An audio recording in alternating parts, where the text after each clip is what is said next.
በስመ አብ ወወልድ ወመንፈስ ቅዱስ አሐዱ አምላክ አሜን። በቀን ውስጥ ስንት ጊዜ በፈጣሪ ወይም በእናቴ ትሙት ብለው ያምናሉ? ብዙዎቻችን መሐላን እንደ ቀልድ ወይም ሰውን ለማሳመን እንደ ቀላል መንገድ እንጠቀመዋለን። ነገር ግን ጌታችን ኢየሱስ ክርስቶስ ፈጽማችሁ አትማሉ ሲል የሰጠው ጥብቅ ትእዛዝ በስተጀርባ ያለውን አስፈሪ ምስጢር ያውቃሉ? ቃላችን ብቻውን ዋጋ ያጣውና መሐላ ውስጥ የገባው መቼ ነው?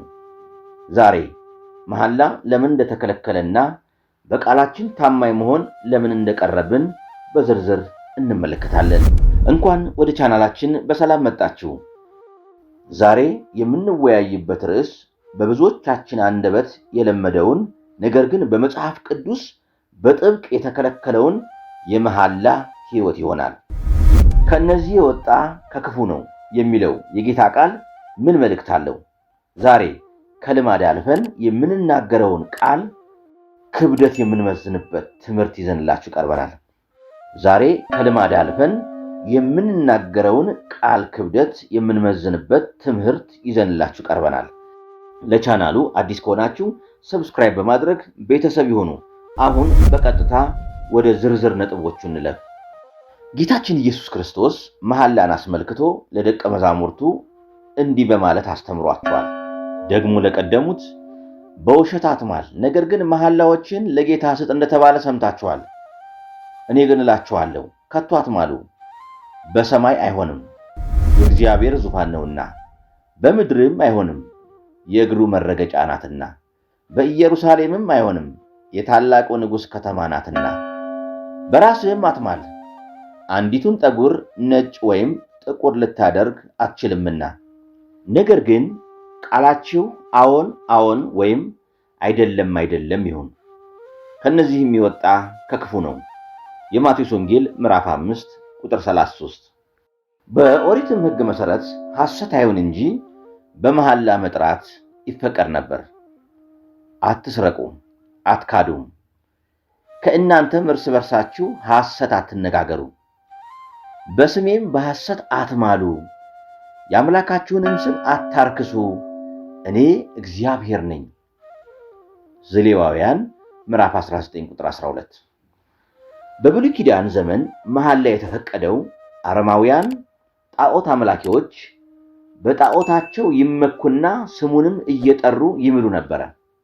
ከአረማውያን ጋር በጉርብትና ይኖሩ የነበሩት የእግዚአብሔር ወገኖች ቤተ እስራኤል የሚመኩበትና የሚምሉበት አምላክ እንዳላቸው ተስፋ እንዲያደርጉ በአምላካቸው ስም በእውነት መማል ተፈቀደላቸው።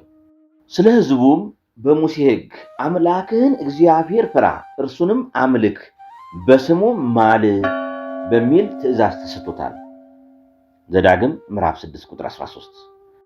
በስሙ ማል ሲል በዚያ ዘመን ሰዎች የሚምሉባቸው ብዙ ጣዖታት መኖራቸውን ሲያመለክት ሊምልበት የሚገባ እግዚአብሔር ብቻ መሆኑን ያሳየናል። በእግዚአብሔር ስም መማል በተፈቀደበት በብሉይ ኪዳን ዘመን ከእግዚአብሔር ውጪ በሌላ ነገር መማል ታላቅ በደል ነበር። ትንቢተ ኤርምያስ ምዕራፍ 5 ቁጥር 7። በእነዚህ ነገሮች ይቅር የምልሽ እንዴት አድርጌ ነው? ልጆችሽ ትተውኛል፣ በአማልክትም ምለዋል፣ ካጠገብኳቸውም በኋላ አመነዘሩ፣ በጋለሞቶቹም ቤት ተሰበሰቡ። ብቻ ሳይሆን በሐሰት የእግዚአብሔርን ስም ጠርቶ መማልም ታላቅ ኃጢአት ነበረ። በስሙ ማል ሲል በዚያ ዘመን ሰዎች የሚምሉባቸው ብዙ ጣዖታት መኖራቸውን ሲያመለክት ሊምልበት የሚገባ እግዚአብሔር ብቻ መሆኑን ያሳየናል።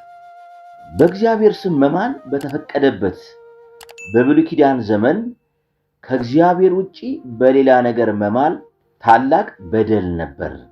ትንቢተ ኤርምያስ ምዕራፍ 5 ቁጥር 7።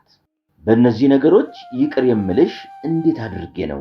ልጆችሽ ትተውኛል፣ አማልክትም ባልሆኑ ምለዋል፣ ካጠገብኳቸውም በኋላ አመነዘሩ፣ በጋለሞቶቹም ቤት ተሰበሰቡ። በዚህም ብቻ ሳይሆን በሐሰት የእግዚአብሔርን ስም ጠርቶ መማልም ታላቅ ኃጢአት ነበረ። ሐዲስ ኪዳን ጌታችንና መድኃኒታችን ኢየሱስ ክርስቶስ ስለ መሐላ ባስተማረበት ከቶ አትማሉ፣ ቃላችሁ አዎን ከሆነ አዎን ወይም አይደለም ይሁን፣ ከነዚህ የወጣ ክፉ ነው። የማቴዎስ ወንጌል ምዕራፍ 5 ከቁጥር 34 እስከ 37 በማለት ባለፉት ዘመናት በመሐላ ሰበብ በልማድና በቸልተኝነት ይጠራ የነበረው ስመ እግዚአብሔር በከንቱ እንዳይጠራ አስተምሯል። ስለዚህም ጌታችን ፈጽማችሁ በከንቱ አትማሉ ብሎ ሲያስተምር በሐሰትም ቢሆን በሌላ ተራ ነገር አትማሉ ማለቱን እንደሆነ እንገነዘባለን። በብሉይ ኪዳን ዘመን የነበረው በእግዚአብሔር ስም ማሉ የሚለው ትእዛዝ በመሃሉ ክፍተት ነበረው። የሚምለው ሰው እውነተኛ ይሁን ሐሰተኛ ለማረጋገጥ አስቸጋሪ ስለነበር ሕግን ሊሽር ሳይሆን ሊያጸና የመጣው ጌታችን የበለጠ ለማጽናት አስቀድሞ በማጠር ፈጽማችሁ አትማሉ ሲል ትእዛዝን አስተላለፈ። ይህን ያደረገበት ተጨማሪው ምክንያት በብሉይ ኪዳን ዘመን የነበሩ ሰዎች አንድ ነገር ከፈለጉ አስቀድመው ለመያዝ መሐላ አስምለው አይለወጥም፣ መሐላ ነው አይሻርም ይላሉ። በዚህም ሰበብ ወደ ብዙ ስህተት ውስጥ ይገባሉ። ሄሮድስ አንቲፓስ ስለማለው መሐላ አዘነ ተብሎ ተጽፏልና የልደት በዓሉን ለማክበር በተደገሰው ግብዣ መኳንንቱንና መሳፍንቱን ጠርቶ ግብር ሲገብር ልጁ ተነስታ በዘፈን የተጋበዙትን እንግዶች ያስደሰተች እንደሆነ የመንግስቱን እኩሌታ እንኳን እስኪሰጣት ድረስ የምትጠይቀውን ሊያደርግ ማለ። ተነስታም ዘፈነች፣ እንግዶቹም ተደሰቱ። የምትፈልጊውን ነገር ምን ላድርግልሽ ብሎ ሲጠይቃት እናቷን አማከረቻት። እናቷም የባሏን ወንድም በማግባቷ የተነሳ የገሰጻትን እውነተኛውን መምህር የመጥምቁ ዮሐንስን ራስ እንዲሰጠን ጠይቂ ብላ መከረቻት። ለንጉሱም ስትነግረው ስለ መሐላው እጅግ አዘነ። ነገር ግን ከከንቱ መሐላው የሚበልጠውን የነቢዩ ዮሐንስን አንገት አስቆርጦ ሰጣት። የገባውን መሐላ ላለመለወጥ በማፈሩ የበለጠ ኃጢአት ሠራ። የኋለኛው ጥፋት የባሰ ሆነ። ፈጽማችሁ አትማሉ የሚለውን አምላካዊ ትእዛዝ በመዘንጋት ዛሬ በክርስቲያኖች ዘንድ ስለ እውነት ነገር ማረጋገጫ ያልሆነውን ነገር እንደሆነ ለማስመሰል ክፉን ነገር ለመፈጸም ልማድ ስለሆነባቸውና ሌሎች ሰዎች እንዲምሉ የሚገፋፉ የእግዚአብሔርን የቅዱሳንን ስም እየጠሩ የሚምሉ ብዙዎች ናቸው። በወጣቶች ዘንድ ከሥርዓተ ቤተ ክርስቲያን ውጪ በጮኝነት ዘመናቸው ላልክድህ ላልከዳሽ በመባባል ስለ ወደፊት ሕይወታቸው ምንም የማያውቁ በገዛ ፈቃዳቸው በመሐላ የሚተሳሰሩ አሉ። በኋላም የተጠበቁት ነገሮች ሳይሳኩ ሲቀር ለመለያየትና ከገቡበት ጥፋት ላለመውጣት መሐላን ሲያሳብቡ በዚህም ሲጨነቁ እንመለከታለን። ይህ መሐላን እንደፈለጉ ካለ ቦታው መጠቀም በመልመዳችን የተነሳ የሚመጣ ስህተት ነው። ስዕለት እንኳ ወደ መሐላነት መቀላቀል አይገባም። አንዳንድ ሰዎች ልጅ የሰጠኸኝ እንደሆነ ኢየሩሳሌም ድረስ ሄጄ ክርስትና አስነሳለሁ በማለት ይሳላሉ። ይህ ሳያንስ በተጨማሪም ያላደረግኩት እንደሆነ እንዲህ ያድርገኝ ብለው መሐላን ይምላሉ። እንግዲህ ልጅ ቢሰጣቸው ኢየሩሳሌም ሄደው ክርስትና ማስነሳት ካልቻሉ በመጀመሪያ ስዕለታቸው፣ ቀጥሎ መሐላቸውን አፈረሱ ማለት አይደለምን? ኢየሩሳሌም ሄደው ማስነሳት ባይሆንላቸው በመሐላ ተይዣለሁ በማለት መሐላን በማክበር ሰበብ ሕፃኑ የእግዚአብሔርን ልጅነት ሳያገኝ ይቀራል። እንግዲህ መሐላን ለመጠበቅ ሲሞከር ወደ ስህተት እንደሚገባ እንዲሁ መሐላንም ማድረግ ባለመቻል እግዚአብሔርን ማሳዘን ይመጣል። ዛሬ አሕዛቡ ሁሉ ክርስቲያኖችን ሲያይ እውነት ለማስመሰል የእግዚአብሔርን ስም እየጠራ ይምላል። ክርስቲያኑም ለጊዜው ለመጠቀም ሲል ይምላል፣ ያጭበረብራል። የክርስትና ሃይማኖት የሚያዘው ፈጽማችሁ አትማሉ ነው። በራስም በአባትም በእናትም በሚወዱት ጓደኛ መማል ለክርስቲያኖች አልተፈቀደም። ነገር ግን እውነት ለማሳመን ተሞክሮ ተቀባይነት ቢያጡ ጉዳዩ እየጠነከረ ክፉ ደረጃ ላይ እንዳይደርስ ጉዳዩን በመሐላ የሚቆም ከሆነ ቢምል ኃጢአት አይሆንም። ለከባድ ክርክር መፍትሄ ለመስጠት ሐዋርያው ጳውሎስ እንዲህ ብሏል። ሰዎች ከነርሱ በሚበልጠው ይምላሉና ለማስረዳትም የሆነ መሐላ የሙግት ሁሉ ፍጻሜ ይሆናል። ዕብራውያን ምዕራፍ 6 ቁጥር 16። ይህ አባባል የጌታ ሕግ የሚሽር የሚያሻሽልም አይደለም፣ ነገር ግን ወደ በለጠ ክፋት ከመሄድ የሚያግድ ነው።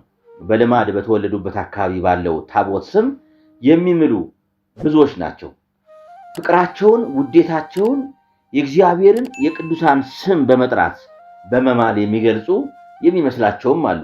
የገብርኤሉ ገብርኤልን፣ የልደታው ልደትዬን፣ የተክለ ሃይማኖቱ ተክልዬን በማለት ሲምል ሲያስምል ይገኛል። በዚህ ሁሉ ነገር እየማሉና እየተገዘቱ ምንም በደል እየሰሩ አይመስላቸውም። እንዲያውም መሐላ እንደ ጽድቅ ሥራ የተቆጠረ ይመስላቸዋል እንጂ። ክርስቲያኖች በማስተዋል በመመላለስ ቃላቸው ሁለት ብቻ መሆን አለበት፣ አዎን ወይም አይደለም። ከዚህ ያለፈውና የወጣው ከክፉ ነው። አንድ ሰው መማል ልማድ ሆኖበት ለምን ትምላለህ? መማል እኮ አይፈቀድም ቢሉት ከእንግዲህ ማርያምን አልምልም አለ። እንዲህ እያለ ላለመማል ሲወስን ስለለመደበት በመማል ይገልጽ ነበር። ይህ ሁሉ የሰው ጸባይ ነው። እንደ መልካም ነገር አድርገን የምንጠቀምበትን መሐላ ክፉ መሆኑን አውቀን መተው አለብን።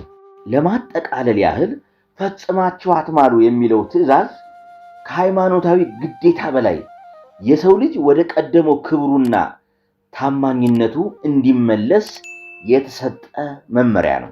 መሐላ በበዛበት ማህበረሰብ ውስጥ መተማመን ይጠፋል፣ እምነትም ይላላል። እኛ ግን ቃላችን የታመነ ንግግራችንም ቅን ሊሆን ይገባል። ከዛሬ ጀምሮ አንደበታችንን ከመሐላ በመጠበቅ በቃላችን የምንታመን ሰዎች ለመሆን ራሳችንን እንመርምር። ይህ ቪዲዮ ለሕይወቶ ጠቃሚ ሆኖ ካገኙት ላይክ በማድረግ ለሌሎችም እንዲደርስ ያድርጉ። እርሶስ መሐላን ከመተው ጋር በተያያዘ ምን የታዘቡት ወይም ያጋጠሙት ነገር አለ? በኮመንት መስጫው ላይ ያጋሩን። በቀጣይ በሌላ መንፈሳዊና አስተማሪ ርዕስ እስከምንገናኝ ሰላም እግዚአብሔር ከሁላችን ጋር ይሁን። ቸር ሰንብቱ።